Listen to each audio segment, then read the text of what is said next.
everyone, Joe here from ActionX. Welcome to What's in the Tuber. Welcome back. If this is your 19th The Rookie Feds episode review, hope you're doing well. Hope you're doing safe out there in the big old blue world of now. Again, we're about to go on another 3-week hiatus here on the rookie side of things. Once again, I don't know why, it always seems like 3 weeks now. It seems like it's not too long, but it's not too short. I think they finally worked out the groove this season with TV. I don't know. Maybe things have changed with the pandemic. Now that being over.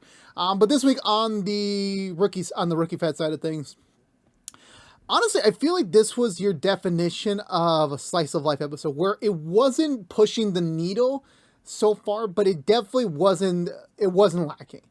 I felt like this was honestly the bar that they set up, like, with rookie now to Feds, where you can have episodes where they don't really need to be progressive with the storyline. It just is kind of like a fun episode, I mean, you could say like, well, this happened. Like, yeah, I know that, but like, it wasn't really like a big moving in the needle. Not to say that every Feds episode needs to be that big, oh my God, we're moving to the next stage of the story or the character. Not really per se. This is just, taking a step back, analyzing what we've already, they've accomplished, what we've seen, what we learned, how we grew, and we move on to the next thing. But this was just just taking points, watching them.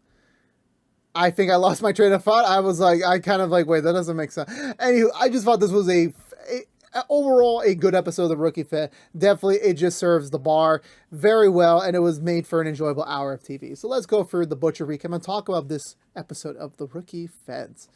So we begin, we're in an apartment, a girl's getting ready for bed or taking a shower or whatever the sort might be. We see a guy, he's in the middle of the apartment, no mask or anything, he's just, chilling. Eventually he disappears, the woman turns around, she sees two men, and they immediately spray her with some sort of paralyzation spray. And this is honestly kind of a really cruel way for someone to die, where literally she's unable to move, but she's cognate, she's like aware of what's going on, and all she can see looking around her is these two men talking about, yeah, we're gonna kill her. We gotta like snap her neck in the right position so that it looks like she just slipped and fell in the bathroom. And I'm just thinking to myself, God, I hope I am at least conscious. Well, she was conscious, but like verbally able to communicate at least. We cut to the next day, and apparently I was like so confused because when they were doing the recap of the episode, I was like, wait, why are we going back to episode 1 footage? Was this a repeat? Is there no new Feds episode tonight? But no, it's just, getting us reminders because, like, September was so far ago. Now we're about to begin April next week. It's been a while, so you need a little like refresher course. It's been almost 6 months.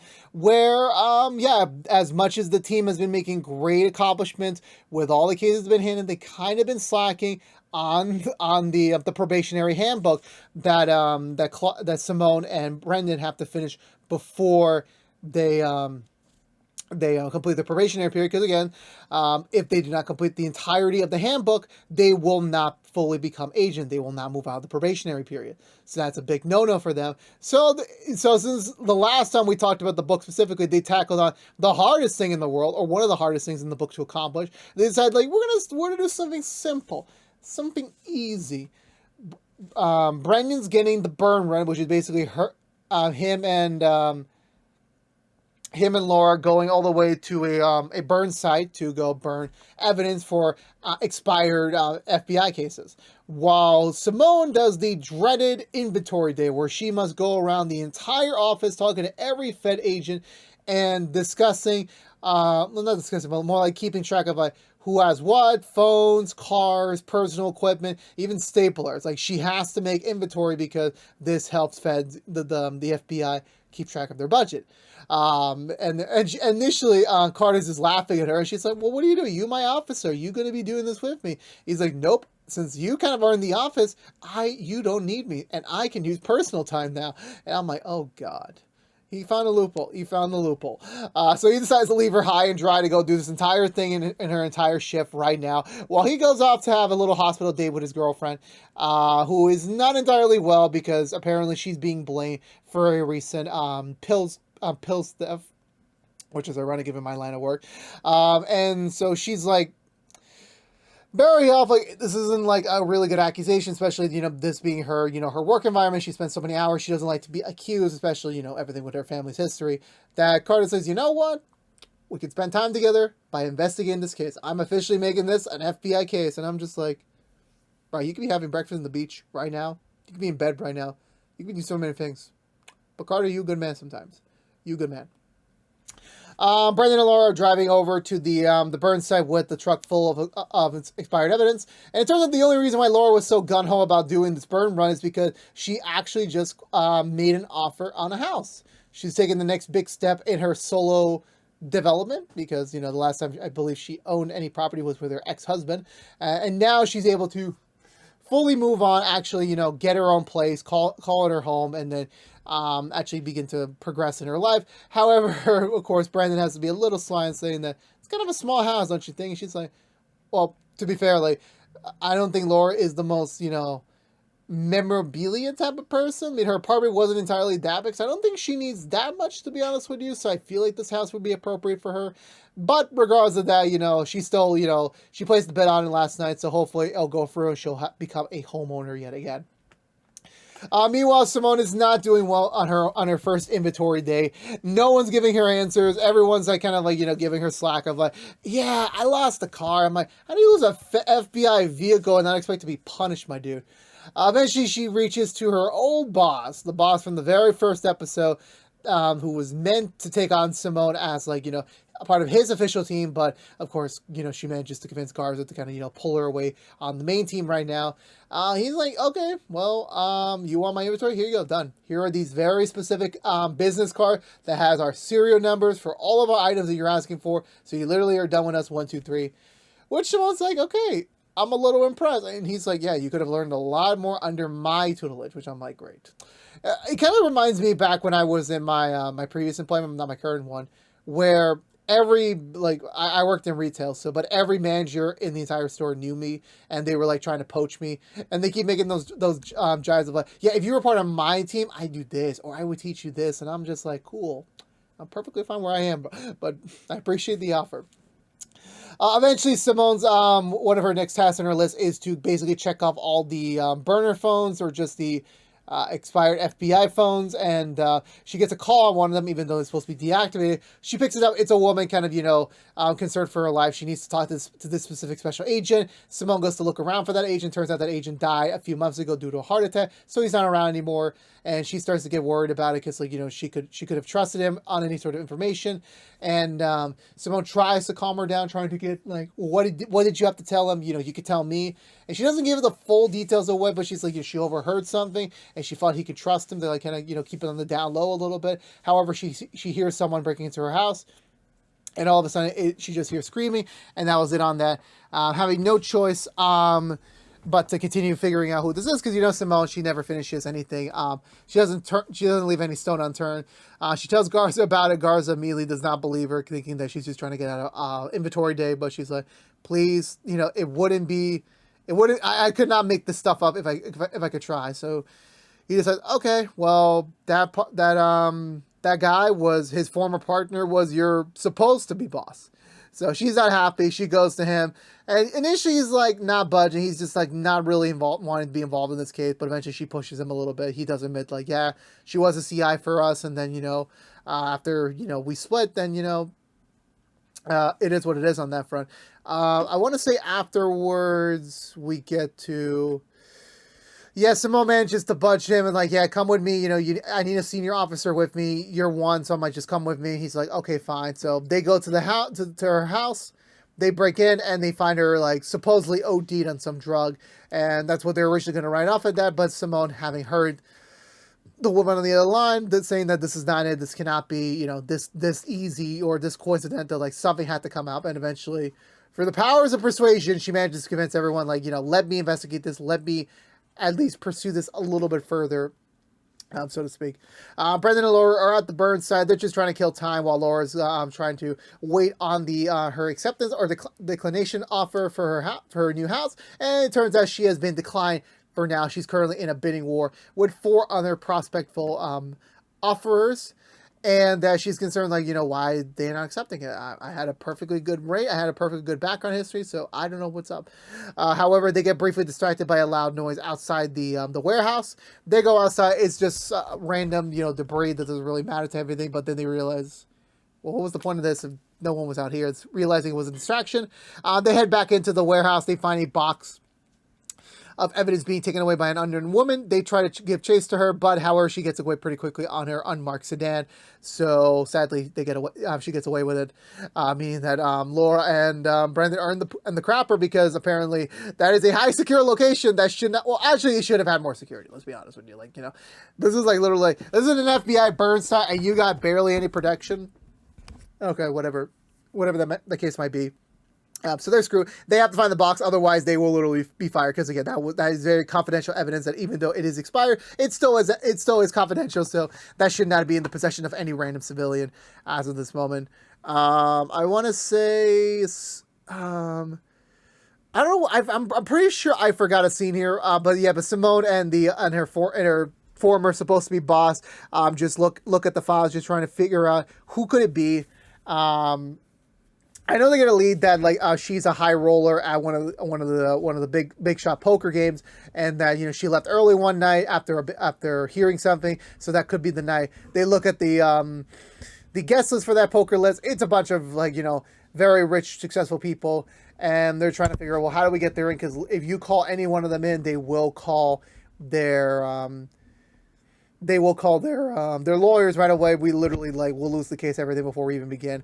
However, Simone realizes that one of those high rollers is an actor that Brendan used to know, but however, Brendan does vehemently hate him, but she has no choice but to pursue, to use that threat to get him into the building without problems.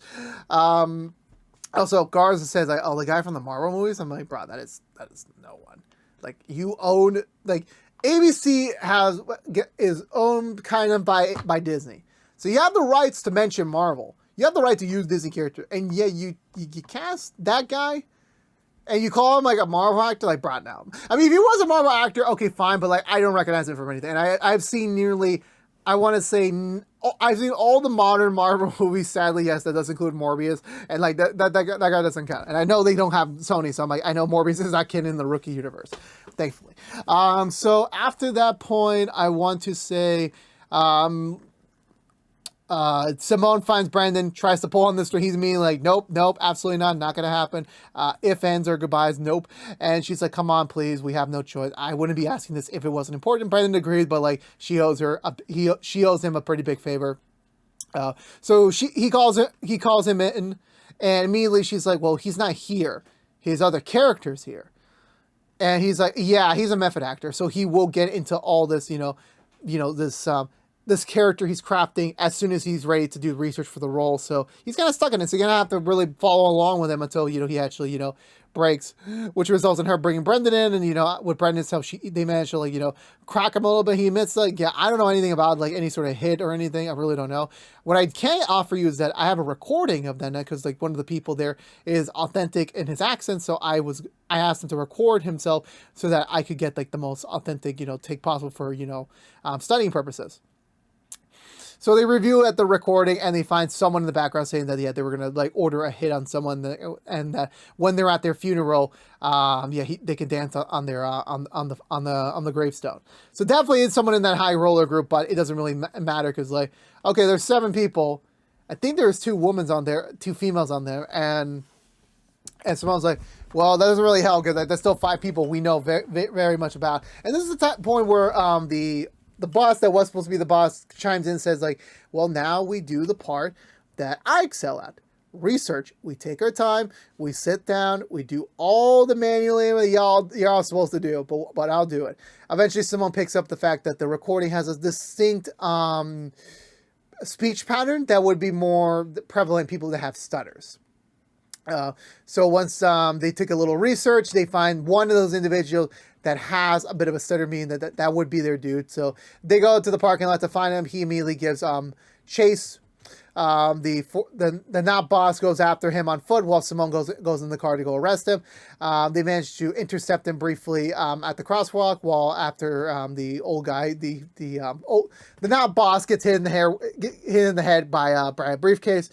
So they managed to arrest him, and once they get back to the once Simone puts the cuffs on him, the guy goes into the staircase to take a really big breather because he's out of breath and he's just having a bit of an anxiety attack right now. But we head back to the HQ.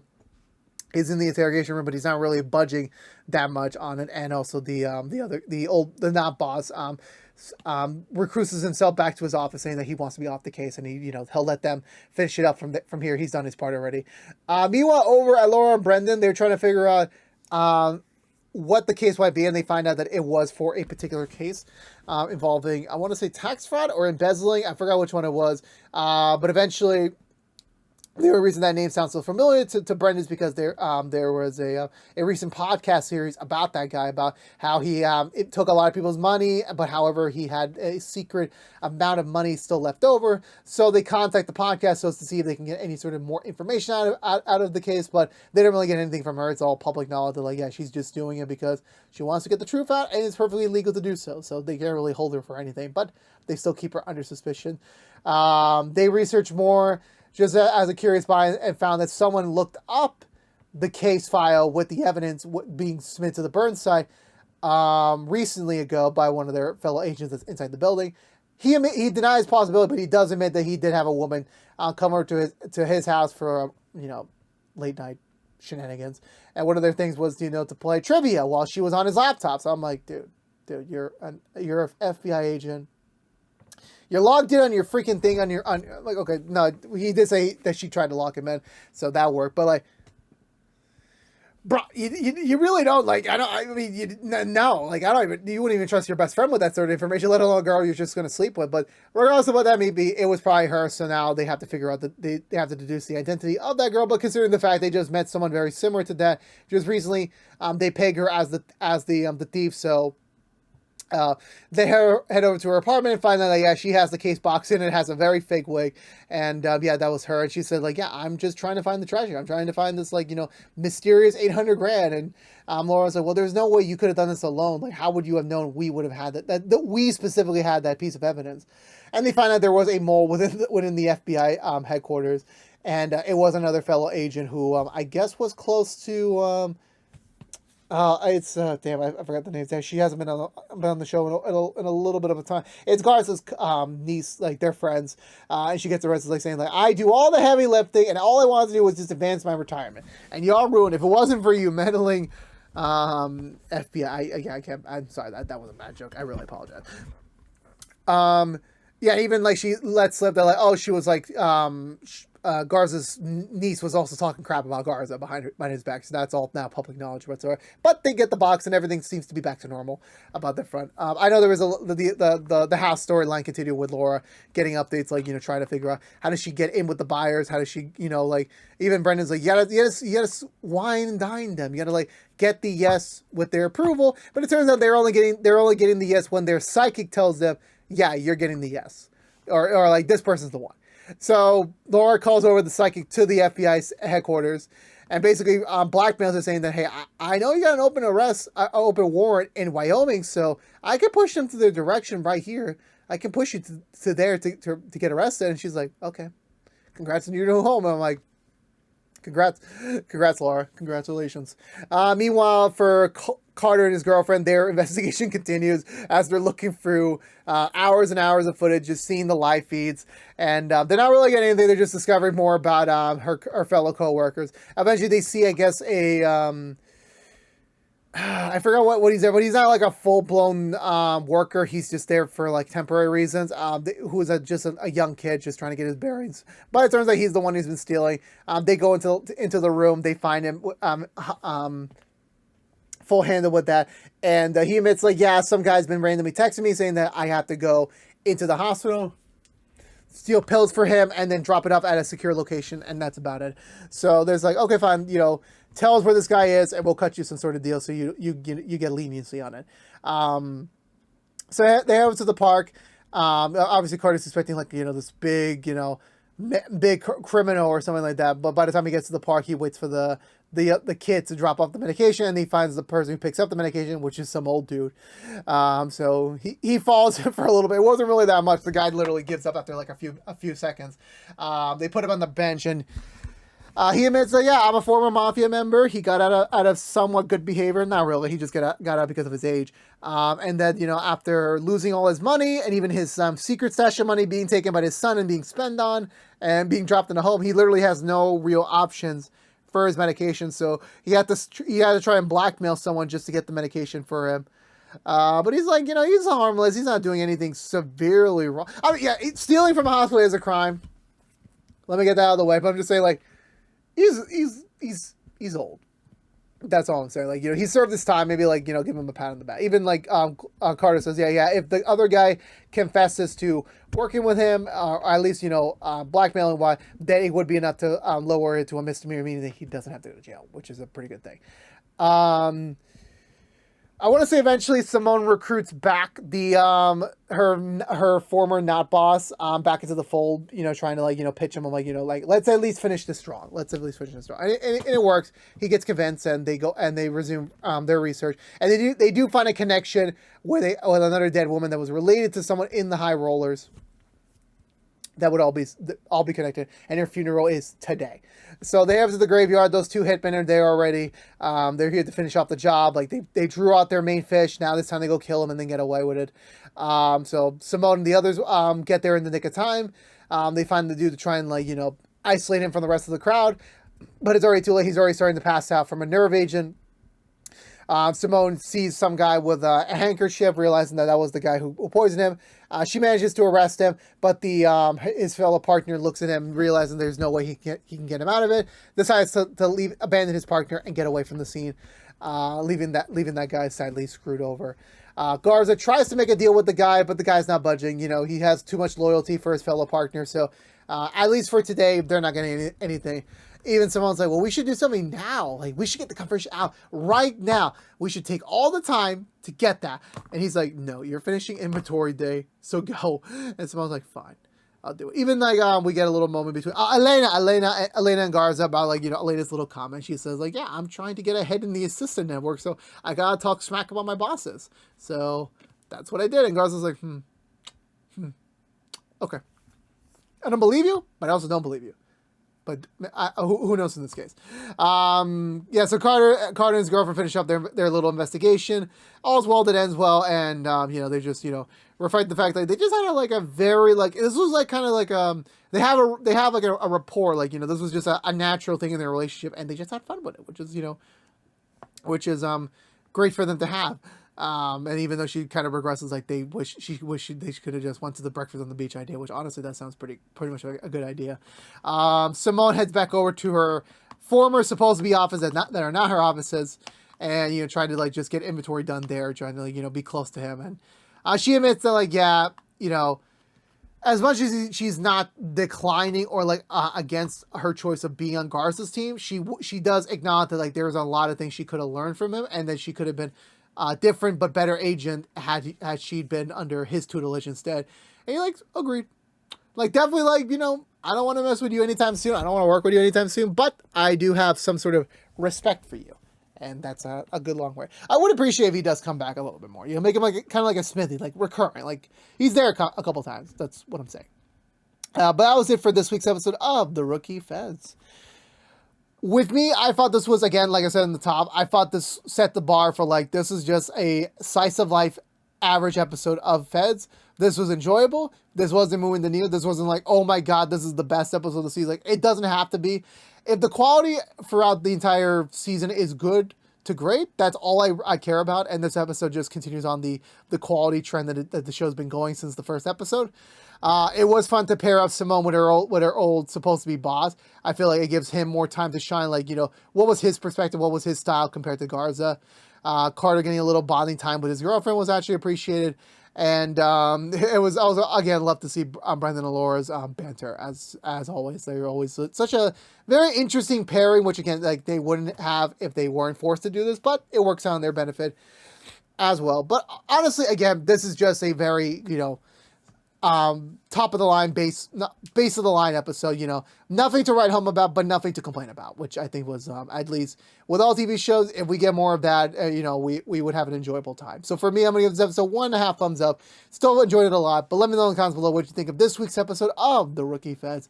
Let's have a conversation down below as always, and I believe that's gonna do it for me today, everyone. So if you're unaware, this has been What's the Two from Action X, reviewing every episode in the hopeful first season of The Rookie Feds. If you want to know what we're doing normally, What's the Two beside our Rookie Feds episode reviews, right now we are doing Walker episode reviews, Perry Mason episode reviews, and the Rookie episode reviews each and every week. Have the brand episodes on their respective platforms each and every week. But if you don't care about the Rookie Feds, sadly, we are going on another 3-week hiatus until April 18th. So we will be back on a review platform on April 19th. So it's the last stretch before we get to the final round of episodes for the season. So just to go for the rigmarole, once we come back on April 18th, it's literally the last 5 weeks of straight run of content for us for Feds for now. Hopefully speaking, we're reviewing the last 3 episodes, and the week after the finale airs, we go into a season 2 predictions video, what I hope to see in a potential season 2, as well as for the following week, a season 1 review, non-spoilers for anyone who hasn't yet seen Feds, and that will wrap up our content run for this season for the Rookie Feds. Hopefully there will be another one for years to come, but we shall see about that. But again, thank you so much for watching. Please subscribe if you haven't yet. Like, favorite, share if you want to. Ring the bell and follow us on social media. But until we see each other again, for all you members of the Feds, I'll see y'all in 3 weeks for the last run of episodes content for the remaining of the season. But until then, stay safe out there, be good to each other, enjoy majority of your April, and I'll see you at the end. Peace out.